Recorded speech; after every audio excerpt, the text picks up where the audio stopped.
আসসালামু আলাইকুম। আজ চলে গেছিলাম শাবাকে নিয়ে ডক্টর দেখাতে। আমি তো আগের ভিডিওতে জানিয়েছিলাম আজ ধনেখালি যাচ্ছি। এখানে ধনেখালি হল থেকে আসার পথে মল্লিকপুর জায়গাটার নাম। ওখানে এই ডাক্তারটা বসেন, স্কিনের ডাক্তার। তো আসার সঙ্গে সঙ্গে ডাক্তারের অ্যাসিস্ট্যান্টরা ওকে একটা চকলেট দিয়ে দিল। আর দিতে তো দেরি, তাতেই খুলে খেয়ে নিল শাবা। আর এখানে আমাকে কার্ডটাও দিয়ে দেওয়া হয়েছে, আর প্রেসক্রিপশনটাও দিয়ে দিয়েছেন। এখন শুধু ডাক্তারের অপেক্ষা। অপেক্ষা করতে করতে ডাক্তারবাবু চলেও আসলেন। আসার পর তারপর আমি প্রেসক্রিপশনটা নিয়ে ডাক্তারবাবুর কাছে চলে গেলাম।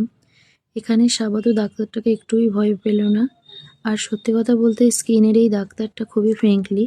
আমি কার্ডটা তো আপনাদের মেনশন করে দিয়েছি, আপনাদের জন্য কোনো অসুবিধা থাকে অবশ্যই দেখাতে পারেন। তো চলুন, অনেক রকম ওষুধ দিয়ে দিলেন। আর এখানে সাবা টোটোতে ভয়ে বসে রয়েছেন। আমি এবার আমার বাপের বাড়ির উদ্দেশ্যে যাই। ধনেখালি আসবো আর বাপের বাড়ি যাব না, এটাটা হতে পারে না। তো চলুন, আজকের ইফতারটা বাপের বাড়িতেই করব।